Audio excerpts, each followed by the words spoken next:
Bonjour, je m'appelle Talit Fitoussi, je suis la cofondatrice de Kollel, qui est un beth midrash d'études pour femmes, et je vais vous accompagner 6 fois pour l'année 5783 dans les parashiot de l'année, les péricopes de la semaine. Et on commence tout de suite, et je remercie Academ de m'avoir donné cette toute première paracha de l'année, toute première du premier livre de la Genèse, Bereshit.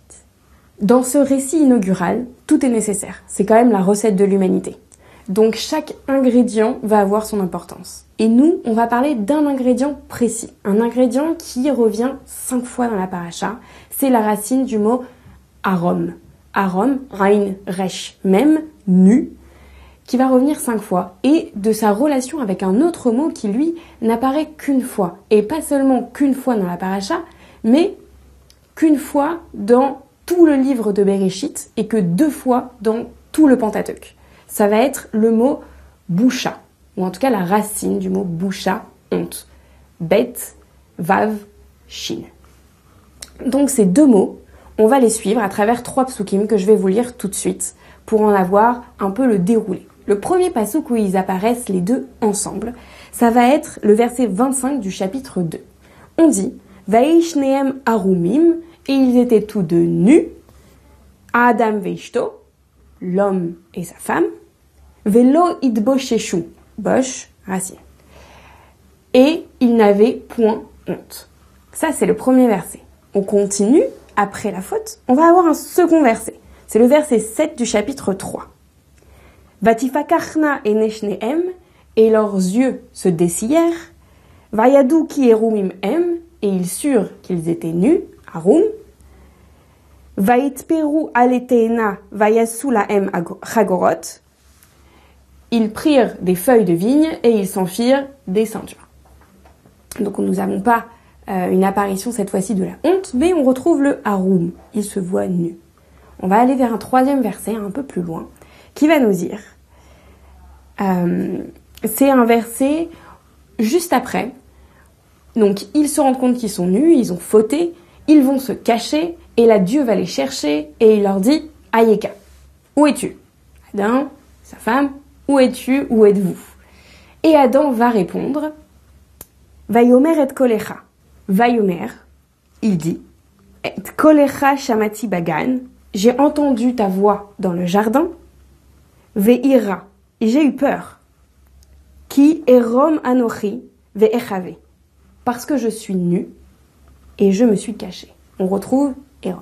On a donc ces 3 psukim qui vont se suivre dans la paracha Bereshit et qui vont nous amener à notre question. On sait qu'ils étaient nus et qu'ils n'avaient point honte. On sait qu'ils se sont vus nus. On sait qu'une fois qu'ils se sont vus nus, Adam dit qu'il a eu peur. Mais est-ce qu'ils ont eu honte ?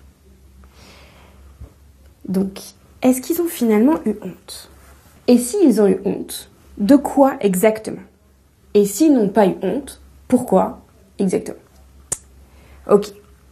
Alors, est-ce que l'homme et la femme, puisque c'est comme ça qu'ils sont appelés avant la faute, ont eu honte ? Comment est-ce qu'on va procéder pour répondre à notre question ? La première chose qu'on va essayer de trouver, c'est est-ce qu'il existe une causalité entre honte et nudité ? S'il existe une causalité entre honte et nudité, on peut décemment dire que s'ils se sont vus nus, ils ont eu honte. Ensuite, on va aller chercher la recherche d'une des caractéristiques de la honte, c'est-à-dire un différentiel entre soi et un moi désiré. On va essayer de chercher, est-ce qu'ils ont voulu être autre chose qu'eux-mêmes ? Est-ce qu'ils ont cherché à... de quoi ils ont eu honte en fait ? Qu'est-ce qu'ils ont fait pour avoir eu honte ? Et enfin, on va essayer d'explorer ce concept de boucha qui n'apparaît que très très peu pour essayer de trouver des solutions à notre question. Est-ce que Adam et sa femme ont eu honte ? Est-ce que l'homme et la femme ont eu honte ? Donc, tout d'abord, la causalité honte-nudité.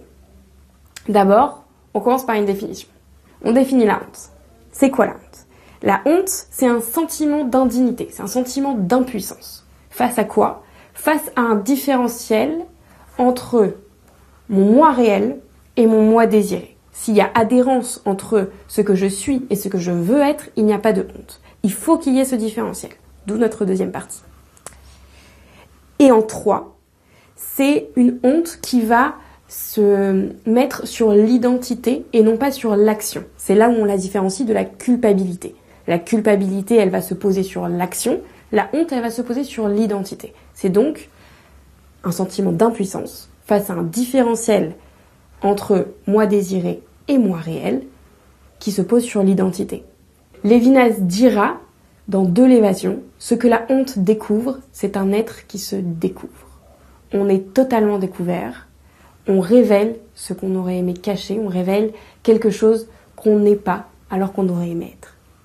Voilà pour la honte. Et traditionnellement, ce lien entre honte et corporéité, il se fait assez facilement, ok ? Ils étaient nus, ils n'avaient point honte. Ils se sont vus nus, ils ont donc eu honte. Donc, comme une bonne élève, mon premier réflexe, c'est d'aller voir Rachi. Rachi, dans son commentaire, ne va pas nous parler de honte. Il va nous parler du vêtement. Il va nous dire, effectivement, ils se sont vus nus et avant, ils ne se voyaient pas nus. Pourquoi ? Parce qu'ils se sont déshabillés, ils se sont départis de l'unique mitzvah pour laquelle ils avaient été, à laquelle qu'on leur avait commandé de faire. Donc ils se sont départis de cette unique mitzvah, ils se sont comme déshabillés d'un vêtement et c'est pour ça qu'ils se sentaient nus sans leur mitzvah. Mais ils ne parlent pas de honte. Donc j'étais un peu déçue. J'ai continué dans les commentateurs. J'ai été voir Radak. On reste en France, commentateur provençal, aussi appelé Maître Petit. Et Radak, il nous dit quoi ? Radak, il nous dit non. Ils ont effectivement eu honte, mais ils ont eu honte de quoi ? Pas de leur nudité simplement, mais de leur nudité comme trahison d'une certaine envie sexuelle. Pour le faire en termes très crus, Adam aurait eu une érection, avant il n'en avait pas, il n'avait pas de plaisir sexuel, et cette fois-ci le corps l'a trahi, et de ça il a eu honte, de cette trahison. Il a trahi Dieu, le corps l'a trahi, et patatras, la honte est arrivée. Mais ça m'a pas convaincue. Pourquoi ? Parce que j'ai été rechercher les occurrences du mot arom.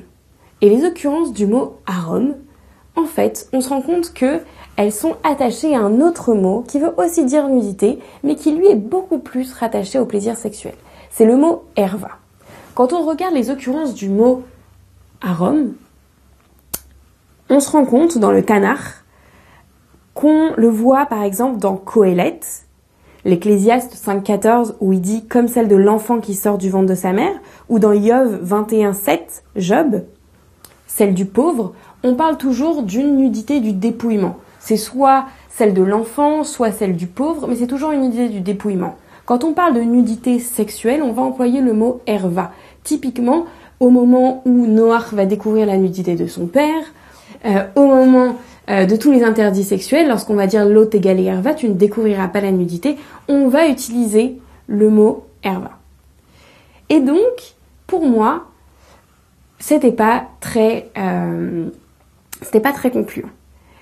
J'ai donc essayé d'aller voir un séfarade. Vous allez me dire, qui mieux que lui pour parler de Rchouma, de honte ? On va aller voir Maïmonide. Et Maïmonide, ce que j'aime bien avec lui, c'est qu'il part pas du principe que Adam et Ève, ou Ish et Isha, n'avaient pas de connaissance. Il dit, comment ? Dieu aurait créé l'homme sans connaissance, alors que c'est quand même la couronne de l'homme, la couronne de l'être humain, la chose vers laquelle on doit aller. Il faut qu'on ait cette connaissance et cette intelligence. Donc non, pour lui, pour Maïmonide, la faute, ils n'ont pas gagné l'intelligence, ce n'est pas une connaissance qu'ils ont gagnée, mais c'est une connaissance qu'ils ont perdue. Et comment est-ce qu'il l'explique ? Il dit, Ish et Isha ont été submergés par l'émotionnel. Ève a vu le fruit, elle l'a trouvé beau, et cet émotionnel-là, c'est aussi l'émotionnel des normes sociales. C'est tout ce qui va au-delà de la rationalité étant égale pour lui à la morale. Quand on est rationnel, quand on passe par l'intelligence rationnelle, alors on est éthique et morale. Dès qu'on fait rentrer l'émotionnel, on dérive, on dévie, et c'est ce qu'on fait Ish et Isha, Adam et Ève pour plus tard, ils ont dérivé quelque chose, l'émotionnel a pris le dessus, et c'est là où la honte est rentrée, puisque la honte, elle naît aussi dans la norme sociale, et surtout la honte de la nudité. La honte de la nudité, rationnellement, elle n'existe pas. Si on repart sur l'éthique, il n'y a pas, on ne transgresse pas la morale à être nu. Par contre, on transgresse les normes sociales. Et c'est ça que nous dit Maïmonide. Mais il nous reste une question. Cette question, c'est, on a forcément une projection de soi émotionnelle. Dans ce que nous dit Maïmonide, une projection de soi qui a été envisagée par l'émotionnel et qui ne passe pas par le rationnel. Donc en fait, Ish et Isha ont essayé d'être quelqu'un qu'ils n'étaient pas. S'ils étaient passés par l'intelligence, le rationnel, la connaissance, ils auraient su « je suis ce que je suis » et c'est tout. Mais là, ils sont passés par l'émotionnel, par l'envie, par la beauté, par le visuel. Ils ont essayé d'être quelque chose. Et qu'est-ce que ce quelque chose ? On va essayer de le savoir. Donc, quel est ce différentiel donc, entre ce moi réel et ce moi désiré qui est drivé, qui est emmené, conduit par l'émotionnel que Ish et Isha vont ressentir. Et c'est Abarbanel qui va nous aiguiller. Il nous dit, regarde ce que dit le serpent. Et le serpent dit quoi ? Veitem ke Elohim yode tov vara. Et vous serez comme Dieu, connaissant le bien et le mal. Vous serez comme Dieu. Et ça nous donne la réponse. Ish et Isha, quand ils ont essayé d'être quelqu'un d'autre, poussés par leur émotionnel, comme dirait Maïmonide, ils ont essayé d'être quelqu'un qui ne pourrait jamais être, et ce quelqu'un, c'est Dieu. Ils ont essayé de revenir vers une unicité de Dieu. Et on le voit aussi dans le texte, parce que quand Ève va aller vers l'arbre, elle va utiliser les exacts mêmes mots que Dieu avait utilisé auparavant pour dire « ça c'est bon ». Elle va dire « Vatere Aïcha kitov » et la femme a vu que c'était bon. Mais est-ce qu'elle a vraiment pu voir que c'était bon ? Elle était poussée par son émotionnel, elle n'a pas vu que c'était bon, elle a vu que c'était bon à ses yeux. Elle n'a pas suivi son intellect qui lui disait « non, non, ça c'est pas bon ». Elle a suivi son émotionnel qui lui disait « ah ouais, ça a l'air bon ». Et elle va utiliser exactement les mêmes mots que Dieu. Elle va se mettre dans la peau de Dieu. Dieu qui, quelques psukim avant, dit « Vayar Elohim kitov » et Dieu a vu que c'était bon. Et Dieu le sait, Dieu le voit. Il lui dit « Ayeka, où es-tu ? T'es-tu oublié, Ish ? As-tu oublié que tu étais un homme ? Et qu'est-ce qui peut te rappeler que tu étais un homme ? Ton corps. Ton corps. Tu vas te voir nu et tu vas te rappeler que tu es corporel. Tu es corporel et tu n'es pas Dieu. Et Dieu va continuer à lui montrer qu'il n'est pas Dieu en appuyant sur un élément qui va être la dualité. Il va lui dire tu n'es pas l'unicité de Dieu, tu es duel. Et dans cette dualité, il va faire une distinction forte entre Adam et Ève. Il va leur donner des malédictions très corporelles. Toi, à la sueur de ton front, toi, tu vas avoir très mal quand tu vas accoucher. Les deux vont être ancrés dans leur corps et ancrés dans leur corps en étant différents, en étant l'un contre l'autre cette fois, puisqu'ils vont aussi se dominer. Il y a aussi des passages où on dit « et l'homme te dominera ». On est vraiment dans une amplification de cette dualité pour essayer de contrer cette unicité vers laquelle Ish et Isha ont essayé d'aller. Et là où on atteint le paroxysme de cette dualité, c'est quand Dieu leur dit « vous ne serez plus Ish et Isha ». Des êtres qui ont un nom presque similaire, qui agissent en unicité d'action, qui font exactement la même chose, qui ne se contredisent pas. Vous allez être cette fois Adam et Ève. Et Adam va appeler Ève, Ève. Et c'est le moment-là où on a vraiment deux êtres distincts. Et ce moment-là, on verra qu'on va retrouver notre racine favorite, la racine de bouche. On va retrouver la honte. Et on va la retrouver de façon cachée. C'est vraiment le verset juste après.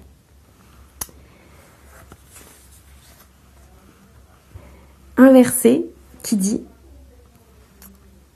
la bouche, qui dit que Dieu va les habiller. Et dans Shabbat 77b, on nous dira ne lis pas la bouche, lis l'eau-bouche. Ils n'ont pas eu honte.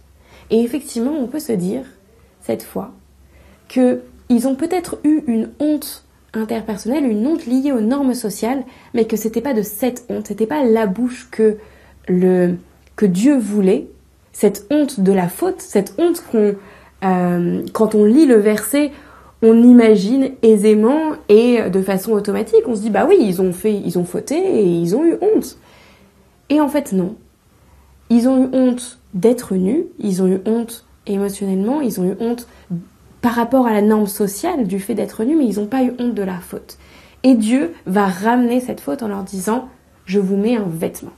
L'eau-bouche. Vous n'avez pas eu honte, vous allez avoir la bouche, vous allez avoir un vêtement. Et c'est quoi ce vêtement ? C'est une frontière poreuse qui leur rappelle, vous êtes différents, vous allez être séparés par... D'ailleurs, c'est marrant parce que le vêtement qu'il leur met, c'est un vêtement de peau. Vous allez être séparés par quelque chose qui est à la fois proche de votre corps, qui va révéler votre corps, mais qui va le protéger, qui va en faire une distinction. On reste dans l'histoire de la dualité, de la distinction, pour pouvoir faire réapparaître la honte, mais une honte de Dieu, une honte morale. Alors, on va pas parler de moralité chez Sartre, mais Sartre va nous dire quelque chose d'intéressant, dans le sens où autrui, donc la dualité, va faire surgir la honte. Il nous dira, la honte est honte devant quelqu'un. Autrui est le médiateur indispensable entre moi et moi-même. J'ai honte de moi tel que j'apparais à autrui. On retrouve le différentiel entre le soi réel et le soi projeté, et on apprend que autrui est nécessaire à la honte. Alors, pour Sartre, on ne parle pas de Dieu, mais nous, on va parler de Dieu, on va dire, elle est nécessaire à la honte morale, à la honte de la faute, pas la honte de la norme sociale, la honte de la nudité. Et donc, on va pouvoir conclure, maintenant qu'on est retombé sur nos pattes, on a retrouvé le mot bouche, on a retrouvé la honte et on a compris en quoi il était lié ou pas lié finalement à la nudité. Et j'ai bien aimé ce ridouche. Pourquoi ? Parce qu'on est dans un monde où la honte est partout. Soit on est shameless, on a honte de rien, soit on shame les autres, on les emmène sur les réseaux sociaux. On est vraiment dans un monde où la honte existe vraiment. Pourquoi ? Parce que on est toujours dans cet entre-soi de la norme sociale. Et j'aimerais, à travers cette paracha, faire ressortir une honte qui va être une honte bénéfique, une honte de la culpabilité finalement, une honte interne, une honte qui va être une surconscience de soi, une surconscience de qui on est, du corporel, on n'est que homme, et une surconscience de en tant que homme, on est sous Dieu, on ne sera jamais Dieu. Et c'est sur ça que je voulais finir à travers un extrait des Pirkei Avot, des Maximes des Pères, qui dit: Aspanim les Geinom, les arrogants iront au Geinom, ou Bochet Panim les Gan Eden, et ceux dont la boucha est sur leur visage iront au Gan Eden.